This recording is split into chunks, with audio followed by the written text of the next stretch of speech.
दोस्तों। तो स्वागत है आपका ड्रीम से तो एजुकेशन में। मैं विनीता, आपकी एजुकेटर, आपकी ट्यूटर।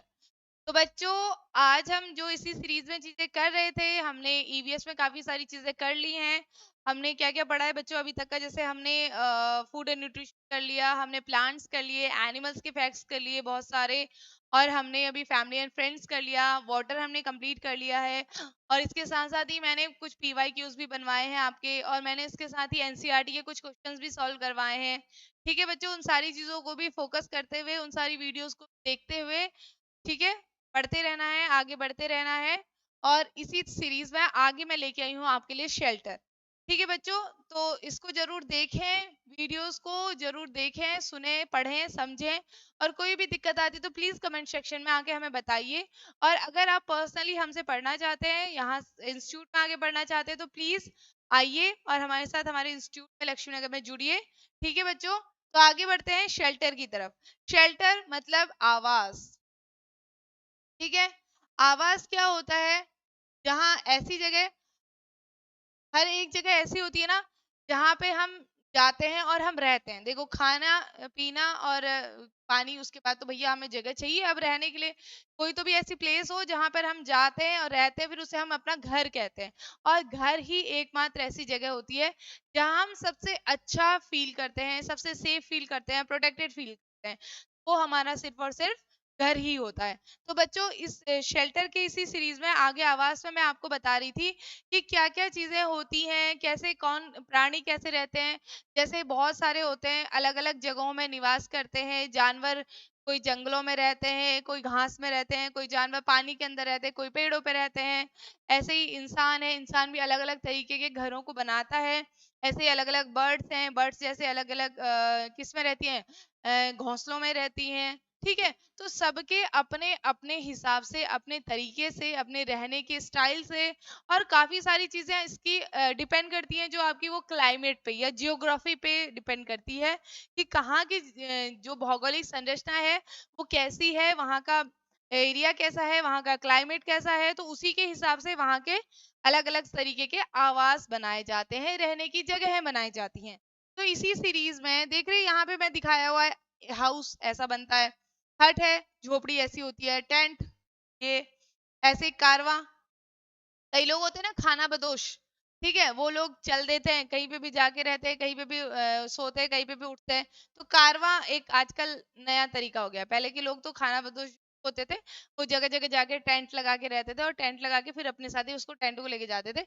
आजकल थोड़ा मॉडर्न जमाना आ गया, तो मॉडर्न जमाने के हिसाब से कारवां बन गया। तो ये लोग क्या करते हैं, जिनको रहना नहीं है तो वो अपनी गाड़ी में सारा सामान भरते हैं, जहाँ उनको अच्छा लगता है वहां पे रुकते हैं, वहां पे थोड़ी दिन स्टे करते हैं, और फिर वहां से दूसरी जगह पे चले जाते हैं। ऐसे ही हाउस बोट्स होती हैं, ऐसे इग्लूज होते हैं। तो इन्हीं पे आगे हम बात करेंगे बच्चों। सबसे पहले हम बात करते हैं परमानेंट एंड टेम्पररी हाउसेस। अब बच्चों, परमानेंट हाउसेस क्या होते हैं और टेम्पररी हाउसेस क्या होते हैं? ऐसे हाउस जहां हम परमानेंटली, आप सभी के ऐसे घर जहां पे आप परमानेंटली रहते हैं, उसे आप घर कहते हैं कि ये मेरा घर है, या ये मेरा स्थायी पता है, इस घर पे मैं रहता हूँ। ठीक है, तो वो आपका परमानेंट घर होता है। ठीक है, जहां पर आप हम हमेशा रहते हैं। ठीक है, या आपके मम्मी पापा ने बनाया होता है, या आपने खुद बनाया होता है, वो आपका घर हो गया, परमानेंट हो गया। ठीक है, अब जो टेम्पररी हाउसेस होते हैं, जैसे टेंट हो गया, या फिर होटल्स हो गए, होटल मोटेल, ये सारे के सारे आपके क्या होते हैं? टेम्पररी। मतलब जहां पर आप कुछ ही समय के लिए जाते हैं, हमेशा के लिए नहीं रहते, कुछ ही समय के लिए जाते हैं और फिर वहां से दूसरी जगह पे चले जाते हैं। और ऐसे ही जैसे गवर्नमेंट ने बहुत सारे शेल्टर होम खोले हुए हैं। ठीक है, उनपे भी लोग रहते हैं कुछ समय के लिए। अगर उनके जो भी नोन टू है वो आ जाते हैं तो वो लेके चले जाते हैं, नहीं आते हैं तो फिर जगह पे भेज दिया जाता है। तो ये टेम्पररी हाउसेस हो गए, ये परमानेंट हाउसेस हो गए। ये आपको समझ में आ गया। इसके बाद आगे चलते हैं। स्पेशल शेल्टर्स जैसे आपके इग्लू, टेंट हो गया, कारवा हो गया, ट्री हाउस। ट्री हाउस पे भी कई जगह पे असम वगैरह में लोग ट्री हाउस पे रहते हैं। मड हाउस तो किससे बनता है? आपके वो कीचड़ वगैरह से बनता है, मिट्टी से बनता है। ठीक है, हाउस बोट हो गया, स्लिट हाउस हो गया, ये मतलब जिसे किससे बनाया जाता है? बैम्बू। ठीक है, तो ये सारे कुछ स्पेशल शेल्टर्स हैं। ऐसे अगर हम बात करें एनिमल्स की, जैसे मैंने अभी बताया आपको बच्चों कि एनिमल्स अलग अलग, कोई गुफाओं में रहते हैं, कोई पेड़ों पे रहते हैं। ठीक है, तो हर टाइप के एनिमल्स होते हैं आपके। जैसे देखो मकड़ी है, मकड़ी जाला बना के रहती है। आपके पिग्स हैं, वो आपके दड़बे में रहते हैं, ठीक है? ऐसे ही आपकी चिड़िया है, जो आपकी नेस्ट बना के रहती है, घोंसला बना के रहती है। आपकी मधुमक्खी है, वो आपका छत्ता बना के रहती है।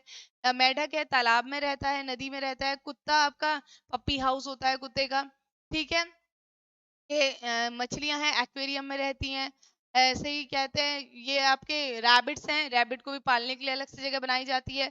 ऐसे आपकी गुफाएँ होती हैं। देखो बैट है, वो गुफाओं में रहते हैं ना, अंधेरी गुफाएँ होती हैं। अस्तबल में घोड़े रहते हैं।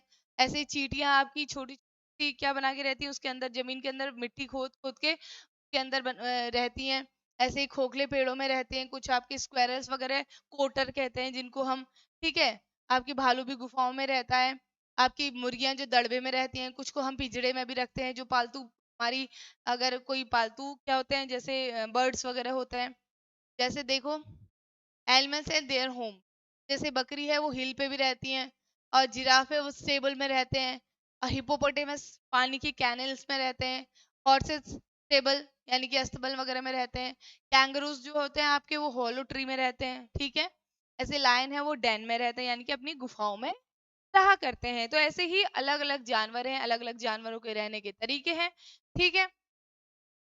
अब जैसे यहाँ पे अगर मैं बात करूँ कच्चा हाउस और पक्का हाउस की, पक्का हाउस जो होते हैं आपके वो क्या होते हैं जनरली आपके ईंट, सीमेंट वगैरह-वगैरह से बनाए जाते हैं, ठीक है?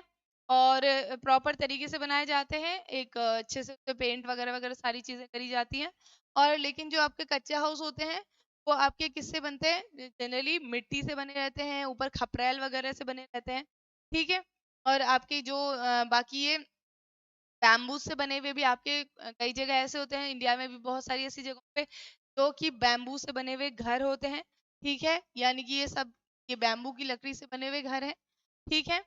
और इसके अलावा हमारे काफ़ी सारी ऐसी चीज़ें होती हैं, जैसे देखो एक और बात मैं आपको बता रही थी बच्चों, यहाँ पर एक और चीज़ मैं कहूँगी जैसे कई सारी चीज़ें मैंने स्टार्टिंग में आपसे कहा था ना जैसे बहुत सारी चीज़ें आपके क्लाइमेट पे भी डिपेंड करती हैं, कि जैसा क्लाइमेट होता है, जैसे बहुत ज़्यादा बर्फीली जगह है, ठंड वाली जगह है, तो वहाँ ना घर कुछ इस टाइप के शेप में बनाए जाते हैं, ठीक है? स्लैंटिंग होता है आपकी छत में ताकि काफ़ी ज़्यादा स्नोफॉल हुआ, तो वो सीधे के सीधे स्नो आपके नीचे को तरफ को गिर जाए, ताकि छत पे ना आए। अगर छत पे वो ज़्यादा देर तक रहेगी, तो वहाँ पे क्या हो जाएगा, ठंडी करेगी और छत को ठंडा करेगी वो। तो इससे अच्छा ऐसी छत बनाई जाती है, जिससे कि वो छत से सीधे बर्फ नीचे की तरफ को गिर जाए। और इसके अलावा ये तो बात हो गई इसकी। और इसके अलावा जैसे वहाँ पे जहाँ ज़्यादा बारिश पड़ती है वहाँ पे भी ऐसे ही घर बनाए जाते हैं, ताकि बारिश का पानी छत पे ना गिरे। और साइड से पतनाला बनाया जाता है ताकि जो बारिश का पानी है वो नीचे जाके उसको टैंक से उस पाइप को जोड़ देते हैं ताकि वो उस पानी को क्या कर सके, सेव कर सके। ठीक है? तो इस टाइप से आपके अलग-अलग टाइप के घर बनाए जाते हैं। जो जगह, क्लाइमेट, ठीक है? और नीड के हिसाब से। अब जैसे गाँव में जनरली कच्चे हाउसेस बनाए जाते हैं, फिर शहरों में आपकी बड़ी-बड़ी सी बिल्डिंग्स बनाई जाती हैं, ठीक है? हर एक जगह के हिसाब से होते हैं।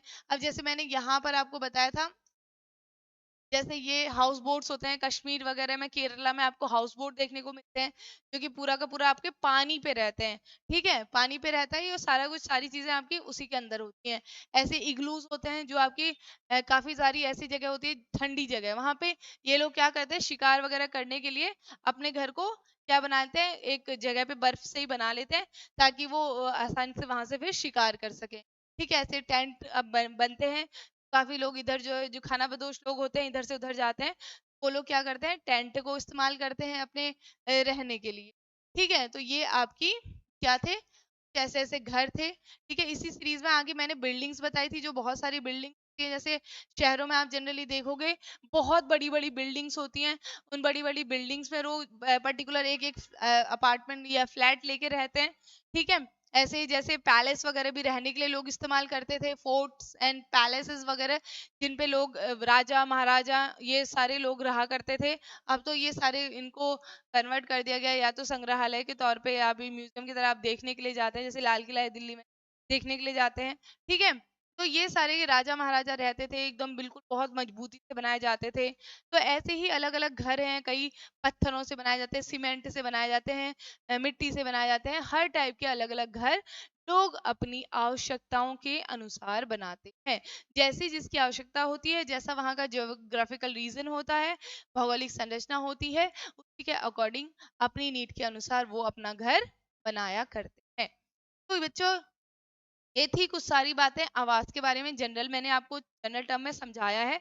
इसके बाद अब मैं आपको इसमें जो इंटरेस्टिंग फैक्ट्स हैं, जैसे आपकी बर्ड्स हैं अलग अलग टाइप के, वो कैसे कैसे घर बनाती हैं और क्या क्या होते हैं, अलग अलग कॉलोनी में कैसे रहती हैं चींटियां, वो कुछ कुछ अच्छे अच्छे से फैक्ट्स मैं आपको अगली वीडियो में बताऊंगी, जिसमें आप देखेंगे कि क्या क्या शेल्टर में क्या क्या चीजें आती हैं, कैसे कैसे चीजें होती हैं। ठीक है, वो बहुत इंटरेस्टिंग है, उसको अंडरस्टैंड करेंगे। और भी जैसे डोगा वगैरह, उसके बारे में भी मैं आपको बताऊंगी कैसे नक्काशी होती है, कैसे क्या होती है, वो सारी चीजें हम डिस्कस करेंगे हमारी अगली वीडियो। ठीक है बच्चों, तब तक के लिए आपको क्या काम करना है, आपको हमारे साथ जुड़े रहना है, बने रहना है, हमारी वीडियोस को लगातार देखते रहना है, जिससे बच्चों हमें भी मोटिवेशन मिलेगा। अगर आप हमारी वीडियोस को देखेंगे, लाइक करेंगे, कमेंट करेंगे, तो वो हमारे लिए भी मोटिवेशन है, और उससे ही आप क्या करते हैं, सीखते रहते हैं। और अगर आपको यहाँ से आगे ऑफलाइन हमारे साथ में जुड़ना है, पढ़ना है, तो आप हमारे लक्ष्मी नगर वाले इंस्टीट्यूट में आ सकते हैं और जुड़ सकते हैं हमारे साथ। तो बच्चों, तब तक के लिए थैंक यू सो मच। हमारे साथ जुड़े रहिए, बने रहिए, सीटेट की तैयारी करते रहिए, और हमारे चैनल को लाइक कीजिए, सब्सक्राइब कीजिए, और हमारे वीडियोस पे कमेंट्स जरूर कीजिए। तब ओके बच्चों, टाटा bye bye and thank you.